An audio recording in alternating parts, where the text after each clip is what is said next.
kazi mbili kwenye nyumba ya Mungu, na inaweza zikaongezeka zingine.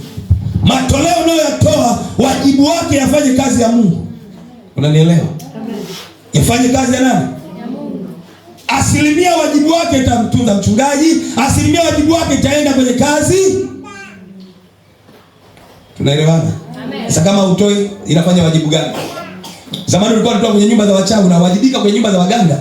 Unawajibika kwenye nyumba za waganga kutoa zabibu. Unawajibika kutoa vitu vyako kule. Leo vitu vyako na muda wako unautolea wapi? Wajibu wako unaufanyia wapi? Wewe wajibu wako unautolea wapi? Kikamilifu unafanyia wapi? Wapi? Tumeona wajibu unafanyika na mtu binafsi.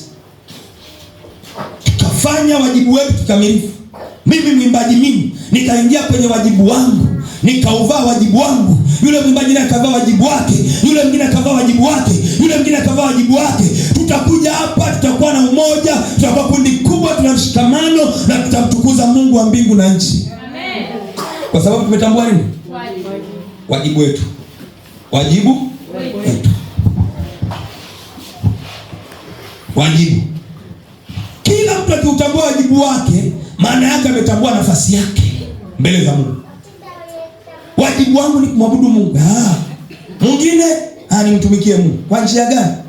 Lazima nishuhudie Injili. Kwa njia gani? Yawezekana kwa mali zangu, yawezekana kwa muda wangu, yawezekana nijitoe kibinafsi, niende nikawaambie watu. Wajibu. Yawezekana niwatie moyo. Unakuwa na wajibu tu, unakuja kanisani nasema nasikia kuwatia moyo jamani. Wajibu Mungu ameweka ndani. Lakini watu wamekaa na wajibu. Wamekaa na ule wajibu Mungu ameweka ndani mwao. Sio kwamba kuna mtu mwenye kila kitu. Kila mtu ana kila kitu kwa ajili ya mwingine. Kila mtu ana wajibu kwa ajili ya mwenzake. Kuwajibika kwa ajili ya mtu mwingine. Kila mtu hapa yupo na wajibu. Amen. Hakuna mpa mtu yupo tu eti Mungu aliniokoa tu nipo tu. Nipo tu. Mungu hajafanya kitu cha nipo tu. Hata siku hii. Mungu hajafanya kitu cha nipo tu. Haipo hiyo biashara. Hilo duka la nipo Mungu halipo kwake. Tuangalie Mhubiri. Sulemani anasema, Mhubiri sura ya 12 mstari wa 13, tutasoma na ule wa 14. Katika kitabu cha Mhubiri hapa tunaona jambo ambalo Sulemani analisema. Mhubiri sura ya 13. Leo hii hata ujue kwamba wajibu wako umeusahau. Biblia kubeba kanisani hakuna. Nikiuliza hapa kwenye Biblia hapa hakuna. Ziko nyumbani. Sasa zinapika, zinalima, zinafua nguo kule nyumbani hizo Biblia. Nikiwauliza swali, wajibu wa Mkristo kumwabudu Mungu, Biblia silaha yake. Mhubiri 12 Mhubiri mstari wa ule wa 13 na hadi wa 14 nitasoma. Tena zaidi ya hayo, mwanangu, kubali maonyo. Hakuna mwisho wowote wa kutunga vitabu vingi. Hii nimesoma sio hii. Tulia, sura ni hiyo. Mstari nimeusoma sio ni wa 13. Hii ndio jumla ya maneno yote yamekwisha sikiwa. Mcheni Mungu nawe uzishike amri zake, maana kwa jumla ndio impasavyo mtu. Haleluya. Sikiliza hili neno la 13, mstari wa 13. Anasema hii ndio jumla ya maneno yote yaliyokwisha kusikiwa, kwamba mche Mungu nawe uzishike amri zake, maana kwa jumla ndio inavyompasa mtu. Haleluya. Yaani jumla inayompasa mtu ni kuzishika amri za Mungu. Yaani huyu Sulemani anasema maneno yalishawahi kusikika hata huko nyuma. Aliyasikia kwa baba yake Daudi, aliyasikia kwa wafalme waliopita kwamba mche Bwana ndio chanzo cha maarifa. Alisikia kwa baba yake mche Bwana ndio chanzo cha maarifa, ndio chanzo cha hekima, ndio chanzo cha adabu njema, ndio chanzo cha akili, unaona? Ndio chanzo cha uzima. Hapa anasema hii ndio jumla, yani jumla ya maneno yalishawahi kusikiwa. Yaani maneno yalishawahi kusikiwa huko nyuma kwamba jumla yake inasema ni mche Bwana nawe uzishike amri zake, maana kwa jumla ndiyo impasavyo mtu. Yaani mtu anapaswa kuwa mkamilifu katika kumwabudu Mungu, mkamilifu katika kila jambo la ibada. Haleluya. Amen. Kumcha Mungu. Kwa nini awe mkamilifu? Kumcha Mungu. Kwa nini kumcha Mungu? Kumcha Mungu maana yake ni kuja hapa tunamwabudu kama tunavyomwabudu sasa hivi. Kwamba nahitaji kumsikia Mungu, nahitaji kumcha, nahitaji kumwabudu. Tusikilize maandiko. Kwa maana Mungu ataleta hukumuni kila kazi pamoja na kila neno la siri, likiwa jema au likiwa baya. Ule mstari wa 15. Anasema kwa maana Mungu ataleta kila neno lililokuwa limekaa kwenye siri, ataleta kila kazi. Cha kwanza anasema ataleta kila kazi. Mungu anasema hivi, kwa maana Mungu ataleta hukumuni kila kazi pamoja na kila neno la siri, likiwa jema au baya. Atalileta wapi? Kwenye hukumu.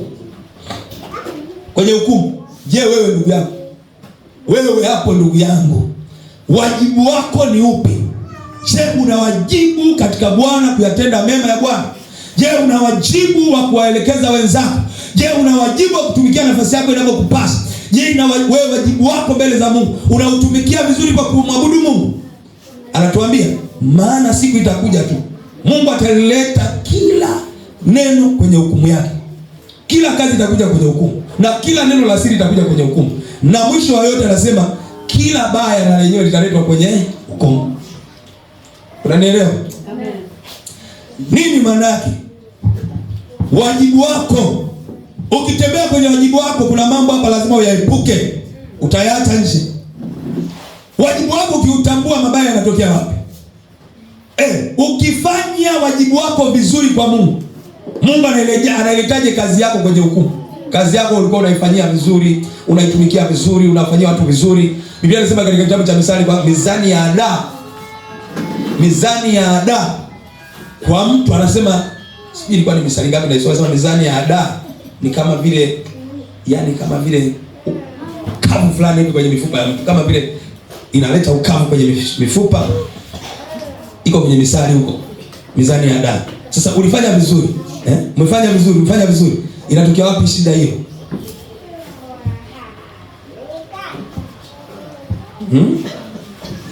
Kwa hiyo nini maana yake? Zaburi, ukisoma Zaburi ya 111 inatuambia nini?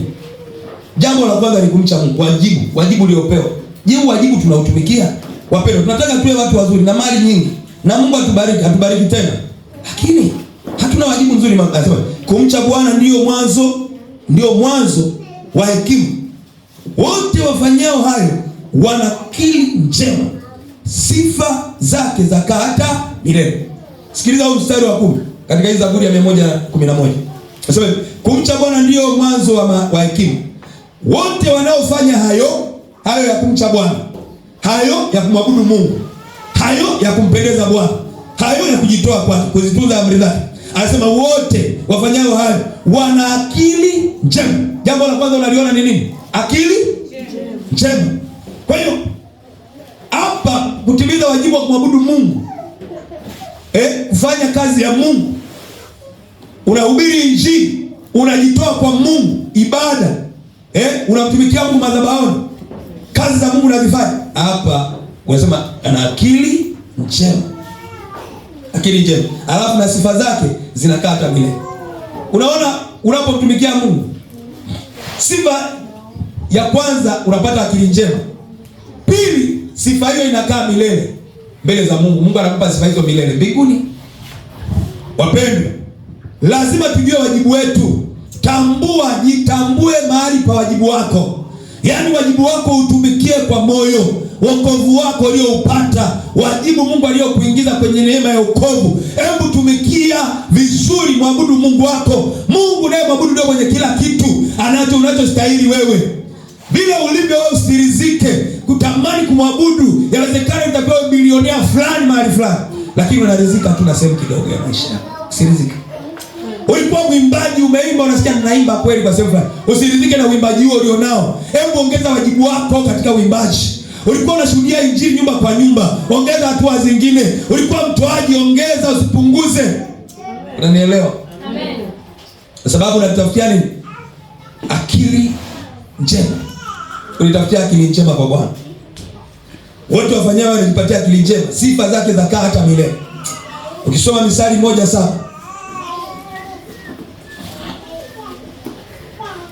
Ule mstari wa Misali 1:7. Biblia inasema hivi: kumcha Bwana ni chanzo cha maarifa, bali wapumbavu huidharau hekima na adabu. Kumcha Bwana ni chanzo cha maarifa. Wajibu huo. Yaani namcha Bwana alafu napata maarifa. Maarifa yatusaidia nini? Maarifa ndio yale yatatusaidia. Leo hata ni ibada. Leo niende kwenye ibada. Maarifa. Na kwenye ibada nikienda nitamtumikia Mungu kwa maarifa. Mhubiri atahubiri, nitapata maarifa. Nikianza kuomba nitaomba kwa maarifa. Maana Roho Mtakatifu anafunua. Haleluya. Tunaelewana? Kumcha Bwana ni chanzo cha nini? Cha maarifa. Bali wapumbavu, anasema wapumbavu udharau hekima na adabu. Unaona vitu tunavyoona? Tukiujua wajibu wetu tunaweza tukaepuka mambo haya ya kutokuwa na adabu, kutokuwa na hekima. Tukiwa tunamcha Mungu tutakuwa na hekima, tutakuwa na adabu. Haleluya. Amen. Kwa sababu kumcha Mungu kunaleta hofu ya Mungu. Hofu ya Mungu inakuwa wapi? Ndani yetu. Ndani yetu. Yaani ukiwa unamcha Mungu, yaani ukikosea unasikia vibaya, unasikia mimi tena kweli unasikia vibaya ndani. Maana hapo unamcha Mungu. Na mwanzo huo Mungu analeta maarifa. Analeta maarifa.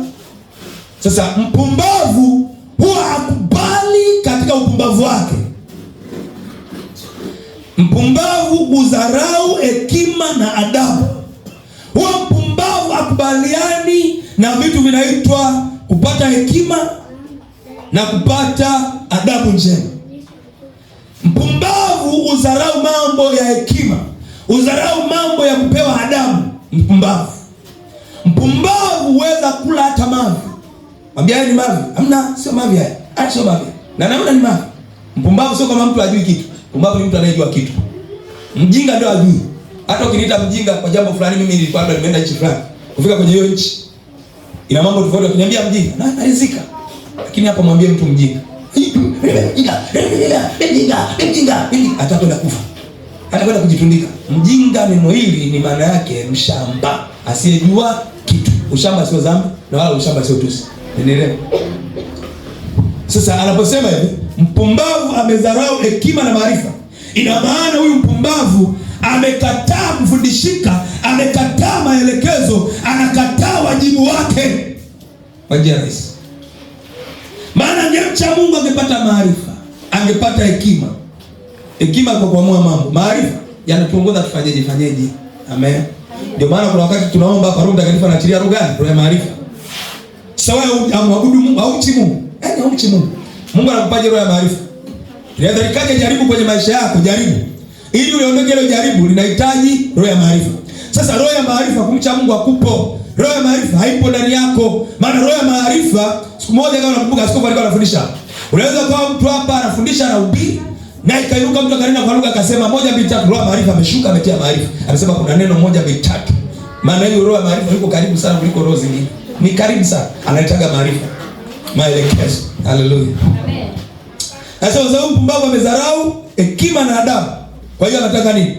Anasema mwanangu, uyasikilize mafundisho ya baba yako, wala usiache sheria ya mama yako, kwa maana hayo yatakuwa kilemba cha neema kichwani pako na mikufu shingoni mwako. Anasema mwanangu, usidharau mafundisho ya baba yako wala ya mama yako, maana anasema hayo yatakuwa ni kama kilemba kichwani mwako na mikufu shingoni mwako. Unajua habari ya mkufu? Kuna mtu anavaa mkufu paka unababuka rangi, paka unakuwa mweusi ameuvaa. Kilemba wala anavaa vilemba, ameweza kuvaa vilemba. Anasema itakuwa kama kilemba. Itakuwa kama kilemba kwenye maisha. Maana yake unapotii hizi sheria za Mungu, kumcha Bwana Mungu, kuna vitu anaviachilia kwako. Ziko baraka ataziachilia ambazo zitadumu daima. Ataachilia hekima daima, maarifa daima. Yaani maarifa ukiuza tu karanga kwenda biashara imeinuka. Ukiuza mboga kwenda imeinuka. Maana yake unamcha Mungu. Hivi kwa nini walokole tunataka kufa pabaya? Kwa nini? Sababu moja ni uzembe. uzembe na kudharau, kupuuzia mambo ya kimungu. Tunaiangalia, nimeokolewa kwa neema, kwa njia ya imani, imeandikwa. Maandiko tunayaweza kuyatoa sana, lakini kuyaishi yale maandiko. Soma andiko lingine tuendelee. Katika Misali hiyo hiyo sura ya 8 mstari wa 13 inasemaje? Sura ya 8 mstari wa 13 inasemaje? Inasema hivi. 13. Kumcha Bwana ni kuchukia uovu, kiburi na majivuno na njia mbovu, na kinywa cha ukaidi pia na kichukia.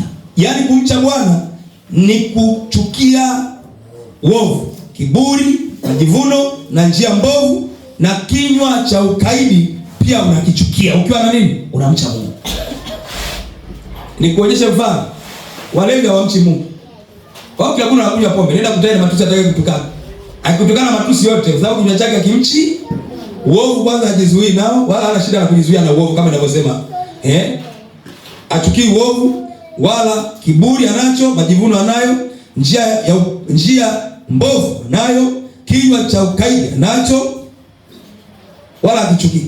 Mlevi hawezi kuchukia, labda amalize ulevi ndio atakumbuka jambo fulani, nilimtukana, nilifanya vibaya, pombe ikiisha. Lakini sasa sikiliza, hapa Bwana anazungumza na sisi wenye akili, kila mtu akutambua wajibu wake. Wa kwanza nimesema ni kumwabudu, ndio hii nazungumzia kumcha Bwana. Kumcha Bwana ni jambo la muhimu. Kunaleta nini? Tulisema kwanza maarifa, akili njema. Tumeona hapa akili njema. Hapa inatuambia kumcha Bwana ni kuchukia uovu, kiburi na majivuno, njia mbovu, na kinywa cha ukaidi pia nakichukia. Kwa nini nakichukia kinywa cha ukaidi? Kwa sababu namcha Mungu. Ndani ya Mungu hakuna ukaidi, ndani ya Mungu hakuna kiburi, ndani ya Mungu hakuna uovu. Haleluya. Amen. Tunaelewana? Amen. Shauri langu na maarifa yaliyo sahihi mimi ni ufahamu, mimi ni nguvu. Hapa anasema neno hili kwamba shauri ni langu na maarifa yaliyo sahihi mimi ni ufahamu, mimi nina nguvu. Maana yake huyo ni Mungu anajieleza kwamba yeye shauri lake anasema shauri ni la kwake, lakini maarifa yaliyo sahihi na ufahamu yanatoka kwake, na nguvu zinatoka kwake. Sasa kama umchi Mungu, ushauri wenye nguvu utaupata.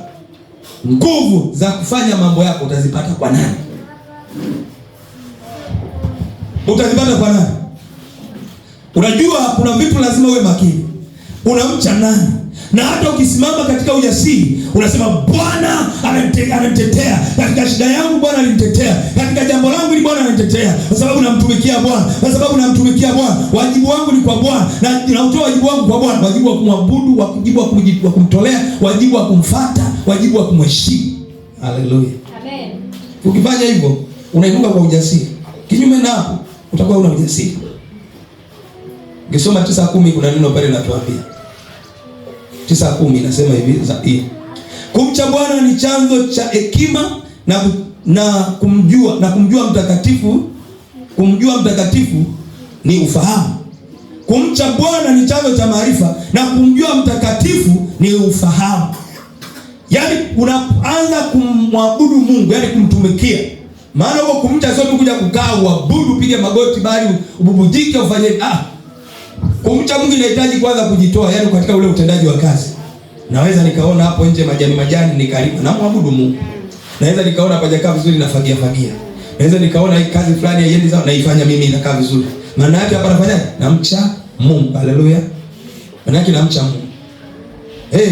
Naona hapa hii ningefanya hivi ningekaa hivi, namcha Mungu. Hapa ningefanya hivi ningetengeneza pangekaa hivi, ningepaboresha pao hivi, namcha Mungu.